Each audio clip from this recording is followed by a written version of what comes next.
Hope you enjoy the video.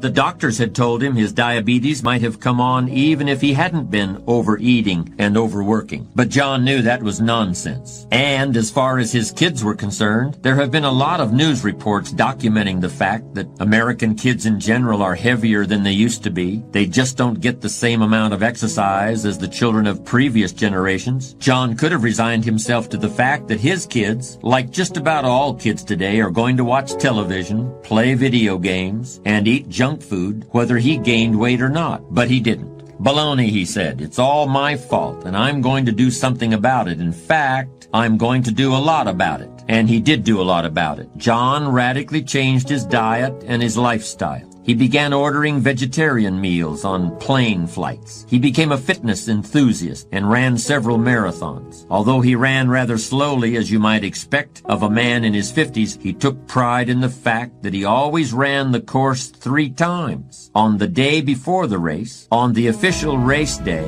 and again on the day after. Instead of opening a clothing store for overweight children and using his own kids in the advertisements, he consulted a behavioral psychologist who helped him devise a system of financial rewards for his children that helped motivate them to bring their weight down. A system that taught them something about money at the same time. John is now in significantly better physical shape, is entering his final year of law school, and is negotiating with several companies to market his behavioral science techniques for reversing juvenile obesity. Sooner or later, all of us face situations in which we must decide whether to accept responsibility for a problem or look for ways to avoid responsibility. Assuming that you have in fact done something that has caused a problem of some kind, let's look at the various options and decisions that are now open to you. First, there's the role played by intention. In other words, was the outcome of your action what you intended it to be? And if it was not, should you still accept responsibility for that outcome? This is a very serious issue in the way we think about responsibility in our society.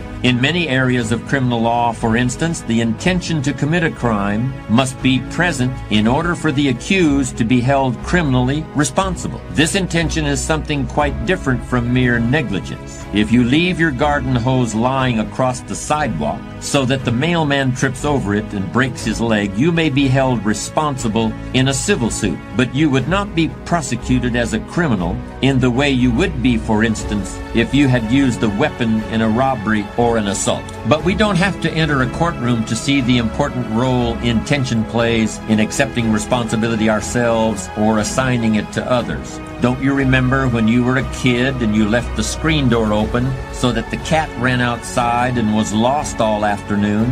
What did you say to avoid responsibility? You said, I didn't mean to do that. You said, it was an accident. As I pointed out earlier, there are lots of people who still use these childlike rationalizations well into their middle age. But if and when you decide you want to be an adult, you begin to see the whole question of intention as nothing more than another opportunity for excuse making, and you should refuse to participate in it. The great thing about excuses, and the really dangerous thing about them, is that no matter what happens, excuses are always there waiting to be used. Anybody can have an excuse for absolutely anything, and people have never been better at it than they are today. But the downside of excuses, even good ones, is that nobody really believes them. I don't care what people tell you. If you make excuses, they're going to know it, and they're going to think less of you. But if you refuse to rely on excuses, people are going to know that too, and they'll admire you for it. This is especially true in business. One of the classic examples happened about 15 years ago. A widely advertised healthcare product from a leading manufacturer was shown to be unsafe, and the company responded by pulling every single box off the shelves at a cost of millions of dollars. Was the company destroyed? Hardly. If they had done anything else, there would have been a tremendous loss of confidence, both on the part of consumers and employees. Instead, there was honest acceptance of responsibility for a mistake, and the public image of the company was dramatically enhanced. Contrast this with what happened recently to a leading manufacturer of computer chips. When a new microprocessor didn't perform up to expectations, the company made excuses. It was a minor problem, something that would crop up once in a lifetime, and so forth. Were these excuses valid? Maybe, maybe not, but it doesn't really matter, does it? So many people use excuses, but nobody really buys them. In this case, the computer chip manufacturer finally took so much heat that they did replace the processors, which is what they should have done in the first place. An offshoot of the "I didn't mean to do it" excuse for evading responsibility is the "I wasn't myself at the time" excuse. This really deserves to be a category all its own, particularly since it's received so much attention in the courts, where it often occurs in the form of a defense based on temporary insanity or some other stress-related syndrome. A friend tells me about one day when she flew up from Texas to Los Angeles for a joint presentation that she'd be making along with a fellow from New York City. They had planned it all out very carefully over the phone. A lot of documents had been assembled, but they both knew that what really counts in face-to-face meetings is personal impression. On this score, my friend felt very confident about the LA meeting because her guy from New York City was an extremely charismatic personality. A burly and bearded man, always ready with a joke. He never wore a business suit, and his trademark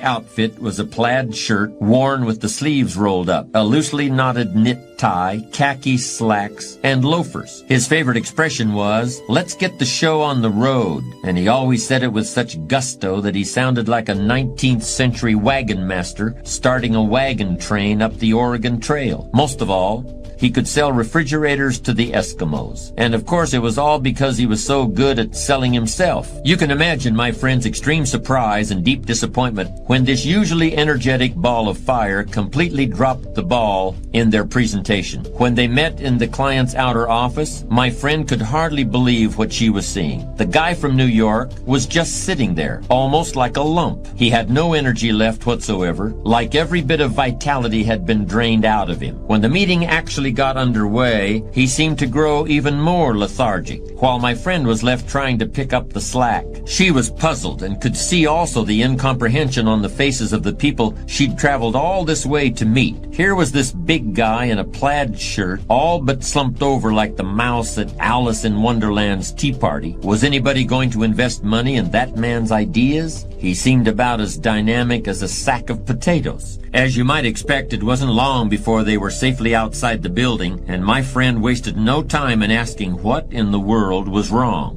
In response, this usually energetic man in his lumberjack shirt said something about jet lag. It was all because of jet lag, he explained. He just wasn't himself. The flight from New York had been just too much. He'd feel better in a day or so, but for the time being he was just not the man he normally was. He just wasn't himself. Well, it was all she could do to keep from laughing in his face. Here was a guy who looked like a wagon master leading settlers across the continent, and he was put totally out of commission by a first-class flight from New York City. What could she say? Jet lag? Is that the problem, she asked?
not exactly, he replied. There is something else. Now she grew more concerned. Obviously, there was something deeply worrying this man. It could be anything. Maybe he'd been diagnosed with a serious illness, or perhaps someone in his family was ill. Maybe his house had burned down. Maybe he was in serious financial trouble. It's okay, she said, trying to sound calm for her own benefit as well as for her colleague. Do you want to talk about it? He nodded. It's sad. Well, I'm sure it is, but I'm also sure you'll be able to handle it. For the first time all day, he smiled a weak little smile. No, he said, you don't understand. SAD is an acronym for Seasonal Affective Disorder. As my friend listened with amazement, he went on to explain that his jet lag had been worsened by the effects of seasonal affective disorder, a mood disorder brought on by the short, chilly days of winter. You're out here in the West, where it doesn't really get all that cold, he concluded, sounding totally miserable. You don't really know what it's like. Of course my friend knew what it's like. We all know what it's like, and what it's like is excuses, evasion of responsibility, acting like a child, refusing to grow up. You can call it jet lag or sad or whatever you want, but it doesn't really matter what you call it.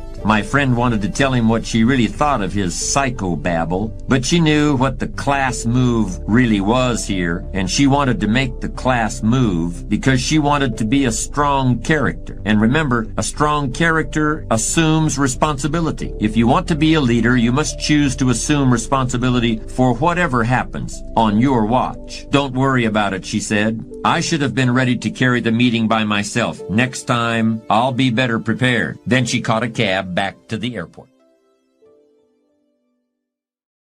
Thank you for watching our video. Check out our other motivational videos that will help you turn your life in positive direction.